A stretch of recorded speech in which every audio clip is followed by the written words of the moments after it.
She quiet for a second. Do you hear it? Not the noise, not the chaos, not the endless chatter in your head. Beneath all that, there's something else. A voice that doesn't shout, doesn't beg, doesn't fight for your attention the way the world does. It slips in between the cracks of silence, steady, patient, waiting for you to finally shut up long enough to notice. Everyone's so busy screaming their own thoughts, chasing their own noise, they miss it. But if you stop, if you actually listen, you'll realize it's been speaking all along. Silence is the doorway to clarity. The problem is, people are terrified of silence. They run from it like it's a curse. They fill every second with noise, music, chatter, scrolling distractions. Because they're scared of what they'll hear when everything else stops. Silence isn't empty. It's loaded. It's the place where the mind finally stops spinning in circles, where the truth sneaks out from the shadows. But most can't handle that, so they keep the volume high and wonder why they never feel clear. When you shut your mouth, when you stop rehearsing arguments in your head, when you let the world go quiet, something strange happens. The fog begins to lift.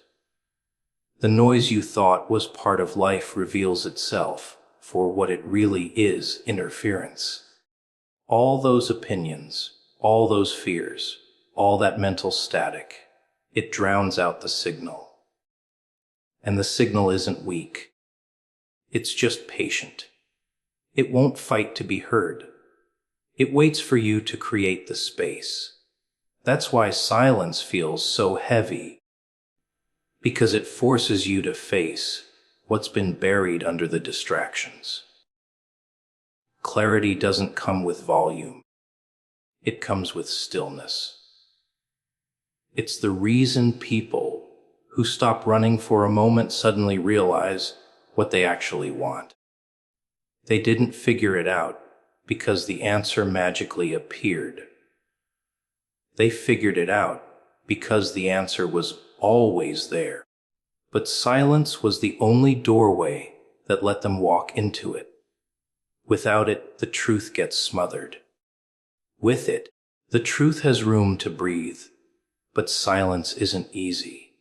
The moment you sit in it, the mind rebels.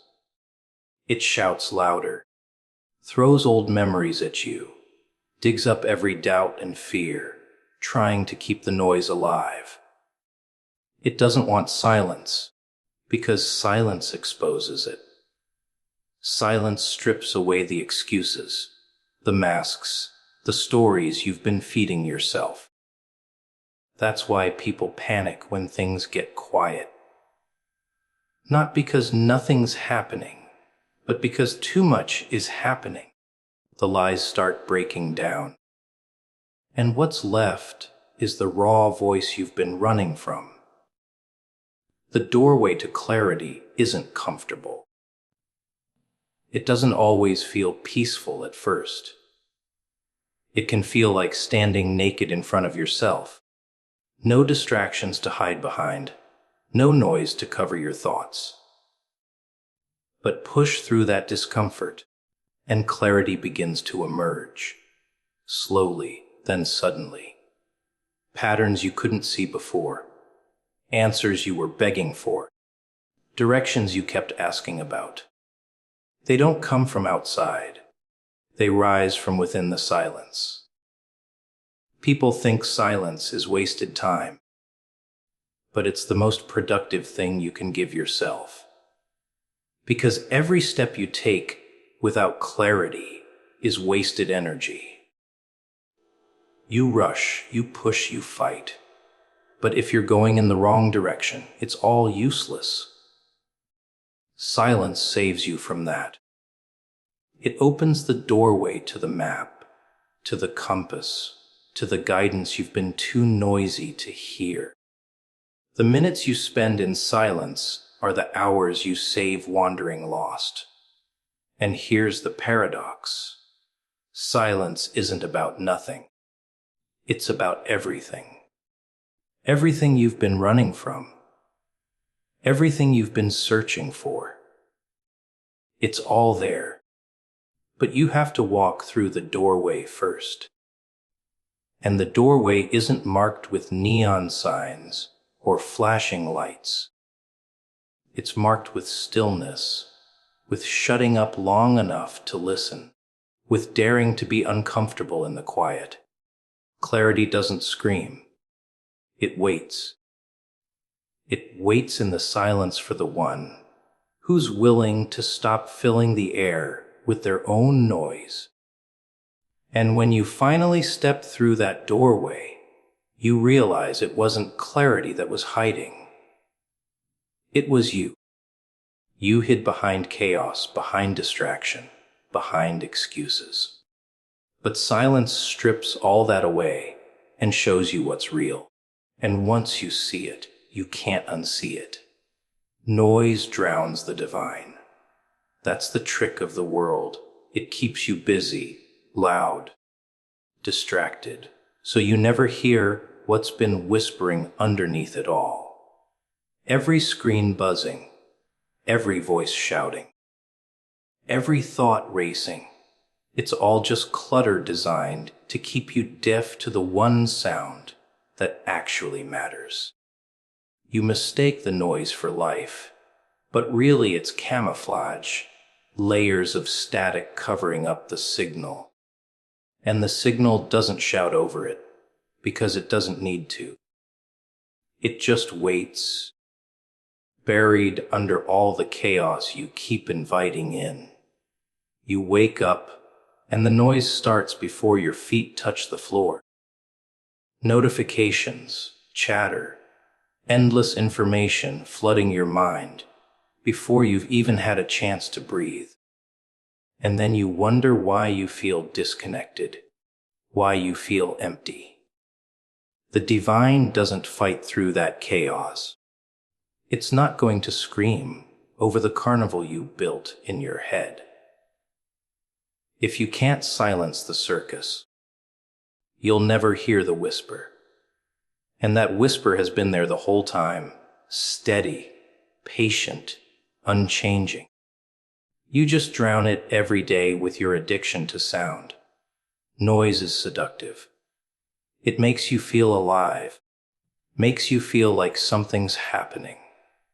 Music blasting, conversations buzzing, opinions flying. There's a rush in it. But the rush is empty, hollow, temporary. And when it fades, you're left with silence again. Only now it feels heavier, scarier, because you've been avoiding it for so long. So you run back to the noise, convincing yourself it's comfort, when really it's poison. Noise doesn't fill you, it hides you. The divine doesn't come with drama. It doesn't need flashing lights or surround sound. It comes in the quiet space between your thoughts, in the pause between your words, in the moments you actually shut up long enough to notice. But most people never get there because they can't stand still long enough. They want thunder and lightning, not whispers.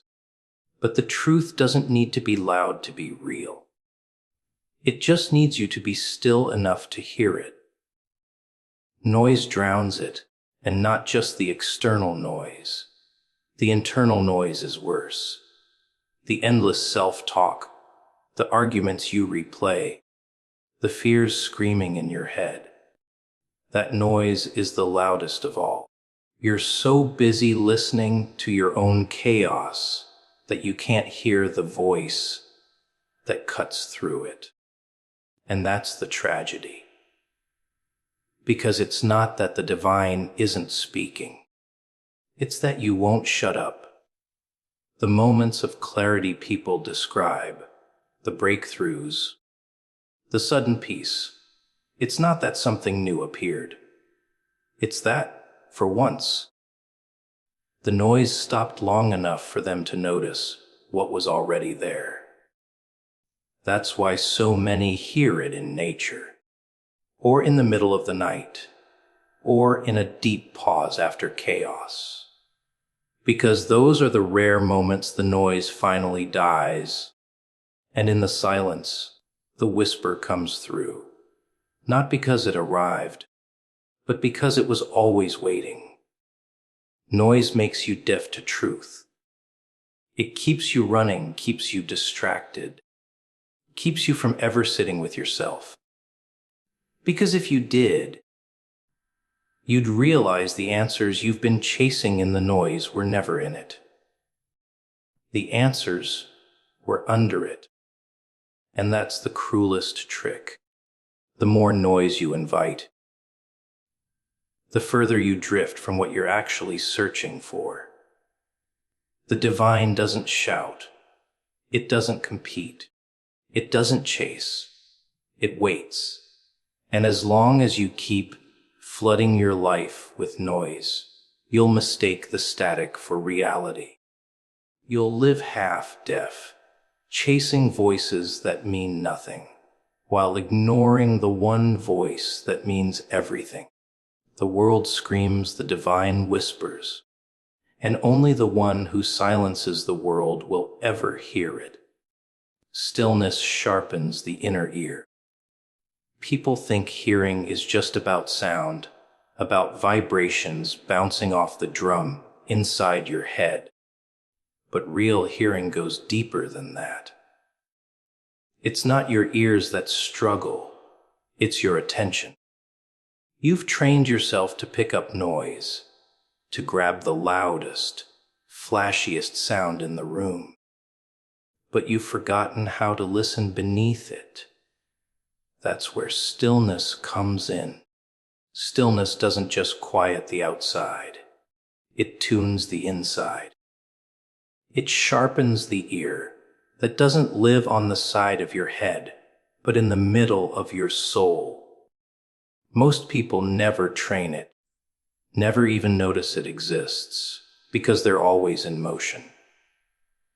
Running, chasing, talking, filling their time with movement so they don't have to feel the weight of sitting still. But in the absence of motion, perception expands. Stillness pulls back the curtain on things you couldn't catch when you were too busy running. The whispers get clearer, the signals get sharper, like a radio finally tuning into the right frequency. The broadcast was always there. You just never stopped long enough to hear it. There's a danger in stillness too, because it removes the excuses. When you stop moving, you stop blaming the chaos around you. You can't say, "I didn't hear it because the world was too loud." Not when the world goes quiet and the noise is only inside you. Stillness exposes what's been drowning in your own head, the clutter you've been avoiding.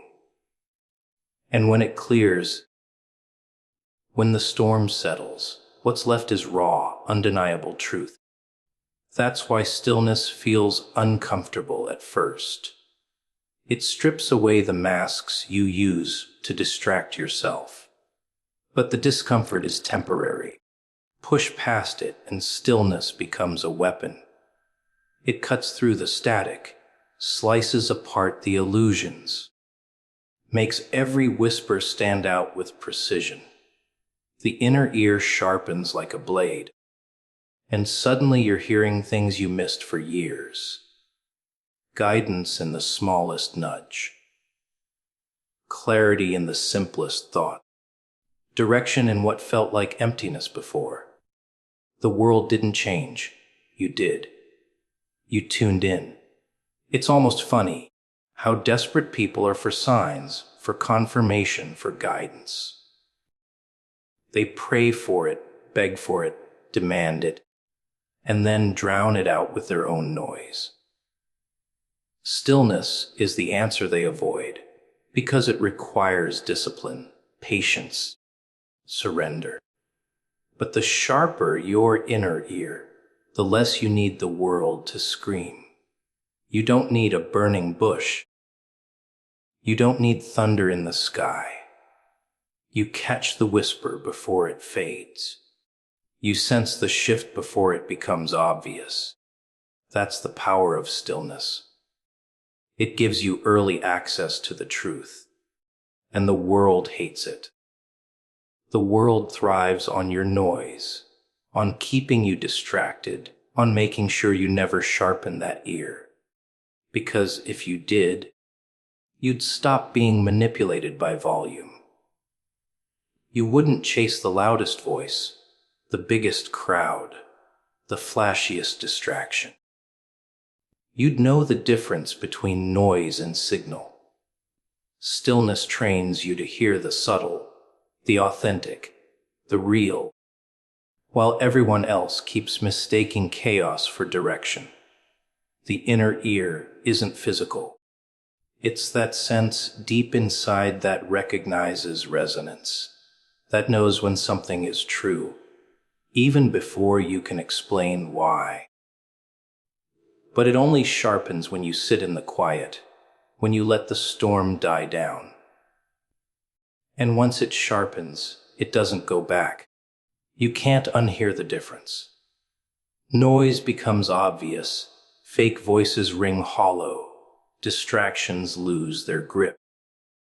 You start moving differently, not because the world changed, but because you finally trained yourself to hear what matters.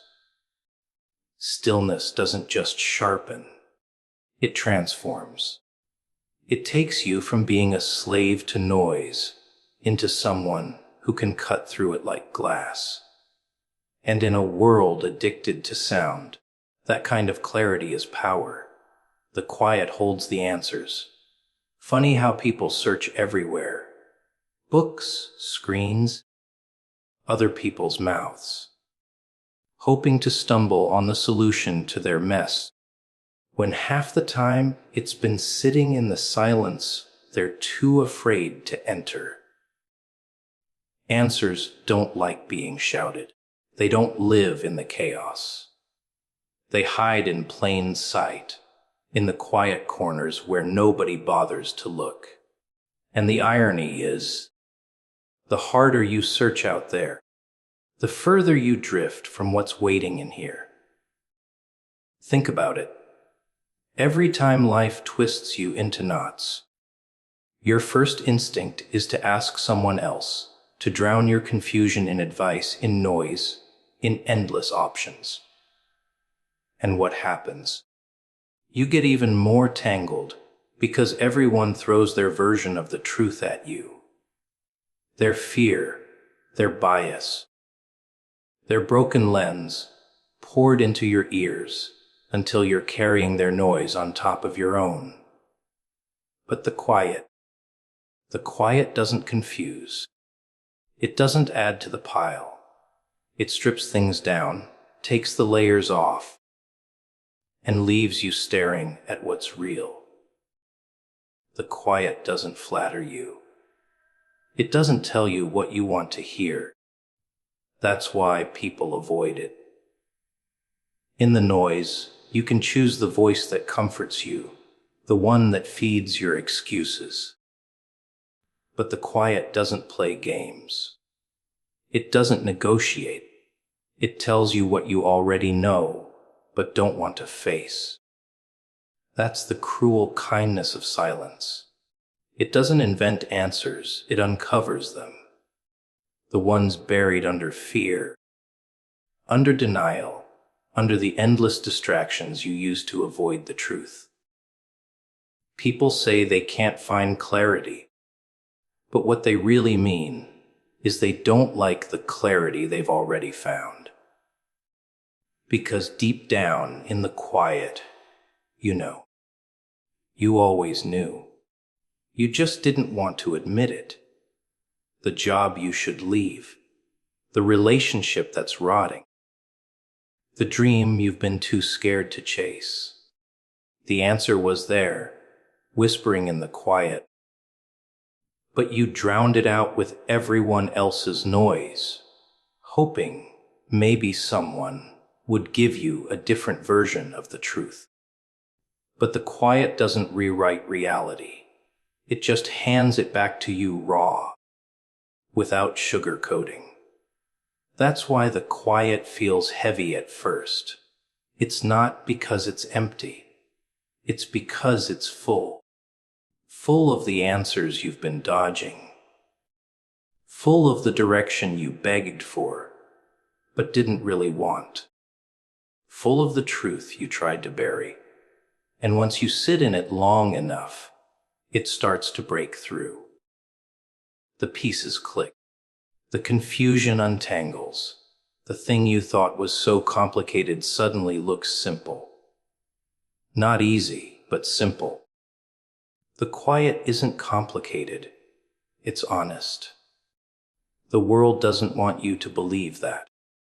The world wants you hooked on noise, forever searching, forever distracted, forever blind to the fact that the answers aren't out there.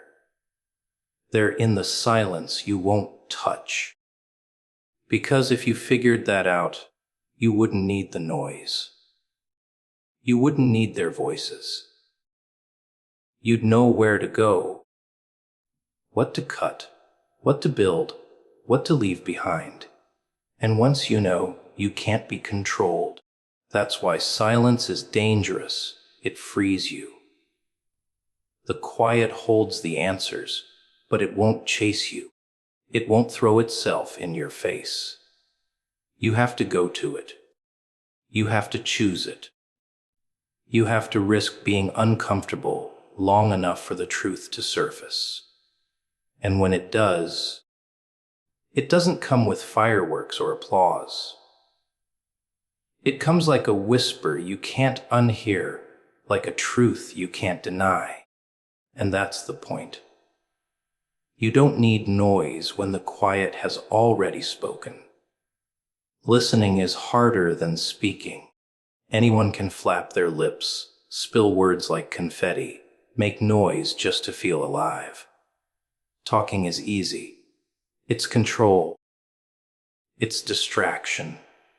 It's a way to keep the spotlight on yourself, so you don't have to face what's lurking in the silence. But listening, real listening, that's a different game.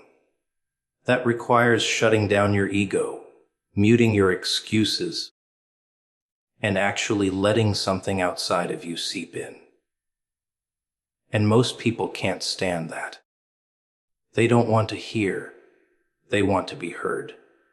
That's why the world is a chorus of voices and almost no ears. Everyone's shouting over each other, competing to be the loudest, the cleverest, the most convincing. But in that frenzy, nobody's really listening. Not to each other, not to themselves, not to the whispers that could save them if they just pause. And it's no accident. People avoid listening because it's dangerous. It forces them to face truths they'd rather bury. When you listen, you don't control the narrative. You receive it. You give room for something you can't edit, can't spin, can't twist to fit your comfort. Listening requires surrender, and surrender feels like weakness to people addicted to noise. They think silence makes them small, that not talking strips them of power. But the opposite is true.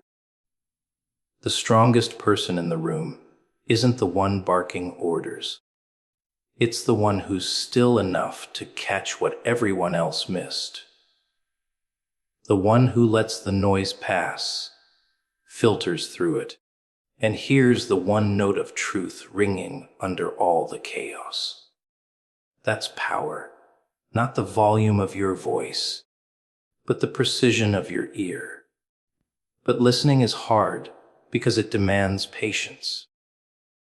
And patience doesn't sit well with a world built on instant reactions, instant gratification, instant everything. Everyone wants answers yesterday, so they fill the gap with words, with chatter, with guesses. They'd rather talk themselves into circles than wait long enough for the right answer to arrive. Listening feels like doing nothing, but it's not. It's a discipline, a weapon, a skill sharper than any voice. Because when you truly listen, you hear what others miss, and what you hear you can use. The divine doesn't waste words. It doesn't flood your ears with endless chatter like people do. It drops pieces, whispers, fragments, enough to guide, but only if you're paying attention. That's why listening is so rare. Most people are so busy rehearsing what they're going to say next that they miss what's being said to them now. Their mouths outrun their ears, and they wonder why they feel lost. Listening isn't just about sound, it's about presence. It's shutting down the performance in your head and actually stepping into the moment. And when you finally do it, when you really listen, everything changes. You hear the tone behind the words. You hear the meaning in the pause. You catch the thing unspoken, the thing hidden under the surface, the thing no one else noticed because they were too busy running their mouths. Listening sharpens you. It makes you dangerous. Because once you hear what's real, you can't be fooled by the noise. But it's hard. Harder than speaking. Harder than shouting. Harder than filling the air with your own voice. Speaking feels like action. Listening feels like surrender. And most people are too afraid to surrender. They're terrified of what they might hear if they stopped long enough to notice. Because once you hear it, you can't pretend you didn't. And that's why listening is rare, because the truth it delivers isn't always the truth you wanted.